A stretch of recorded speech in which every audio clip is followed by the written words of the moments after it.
When the world feels heavy, whether it's what's happening all around us or something deeply personal, even the most basic things can start to feel hard. This episode is part two of a five-part series called When the World Feels Like Too Much. This series isn't about pushing through, powering up, or pretending everything is fine. It's about how to care for yourself practically and compassionately when life feels overwhelming, unstable, or unsafe. In the first episode, we talked about sleep and why protecting rest is so important during hard times. Today, we're talking about movement. And I want to say this right away. Most ADHD women already know that movement helps. This episode is not about convincing you that you should exercise. It's about understanding why movement can feel so hard, especially right now, and how to work with your nervous system instead of fighting it. So if that sounds good to you, be sure to listen. Welcome to the Self-Loved ADHD Woman's Way podcast. I'm your host, Jen Barnes. If you're an ADHD woman entrepreneur, ADHD adjacent, or ADHD-ish, you've come to the right place. We'll dive deep into the unique challenges you face, from the inner turmoil to the outer obstacles. We'll blend neuroscience, IFS, and somatic healing, and explore practical strategies to help you navigate the world of entrepreneurship with ADHD with greater ease and effectiveness. I'm glad you're here. If you have ADHD, you've probably heard some version of this your whole life.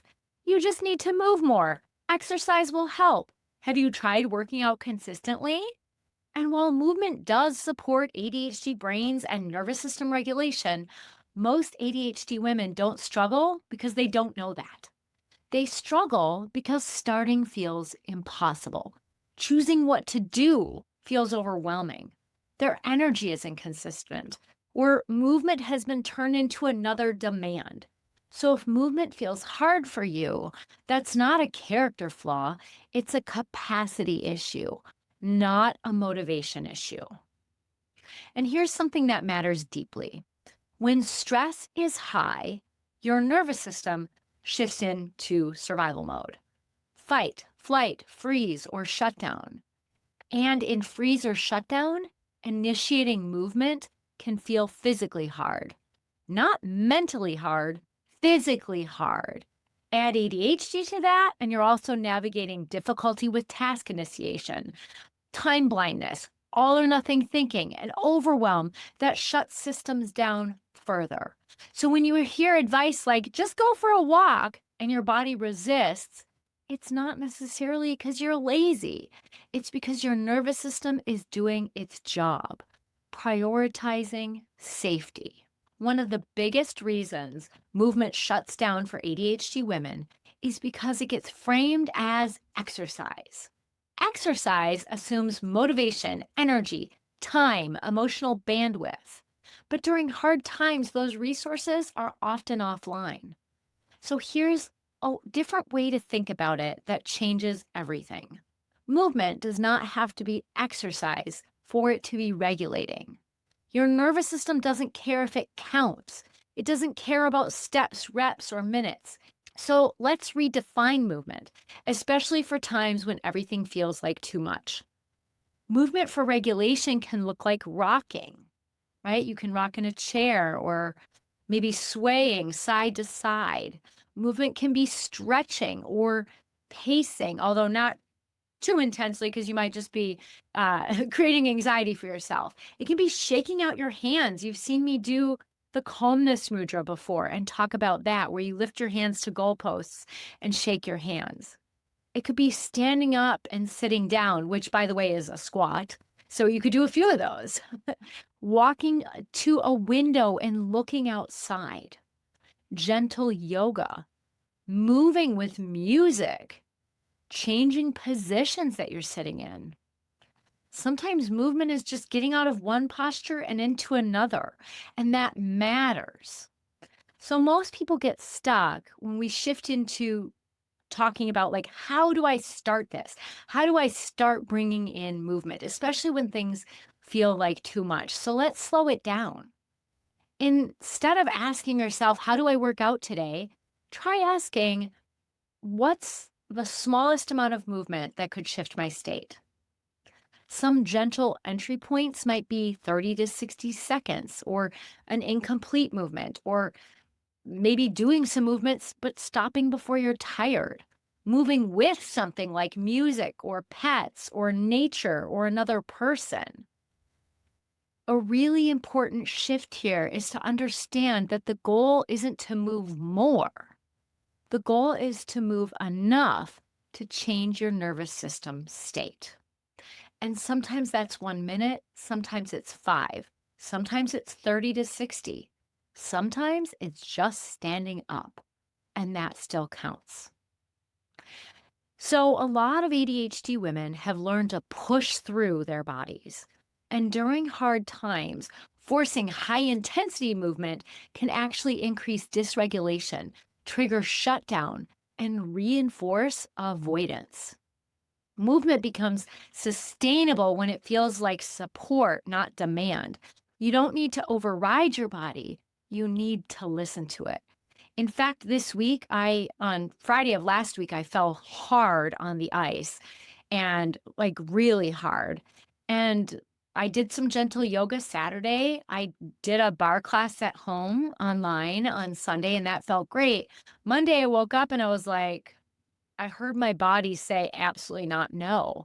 And so instead of pushing myself to lift weights like I usually do on Mondays, I was like, "Hey, you know what? Movement today is gonna be getting ready," and then, because it's cold outside and the ground is icy, I've been walking the hallways at where my office is. It's not a big building, so I'm walking the same hallways. But just even getting in a little bit of movement or doing a little bit of yoga that's more seated, like more stretching and adding the breath with it. So it's important that we are moving in ways that don't override, but honor where we're at. And I'm not saying to never exercise, but rather to understand that movement can be supportive for your ADHD and your nervous system without it always having to be these intense workouts.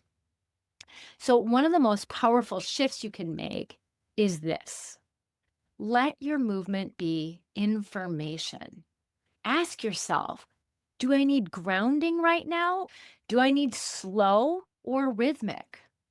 Do I need some stillness first? Some days your body wants a walk, other days stretching, or some days lying on the floor and breathing. All of that is movement, and none of it needs to be optimized because movement helps because it supports dopamine regulation. It reduces excess stress hormones. It improves attention and emotion regulation, and it helps complete stress cycles. But it only works when it's accessible.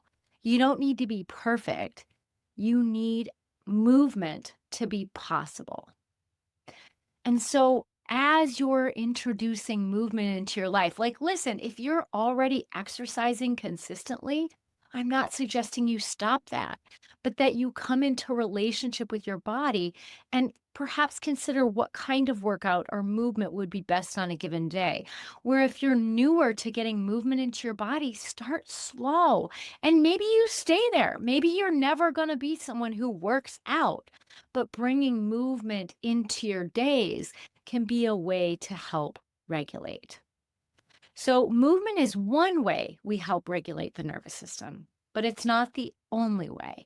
So, in the next episode, part 3 of this series, we're going to talk about the nervous system itself, why it gets stuck, why calming down doesn't always work, and how to create safety without forcing action. So, if movement has ever felt like one more thing you're failing at, I hope this episode helped you see it differently. You're not broken or messed up or unable to do things.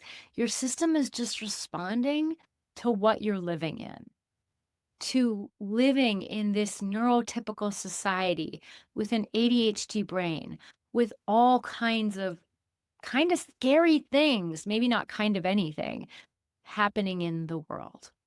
Thank you so much for being here.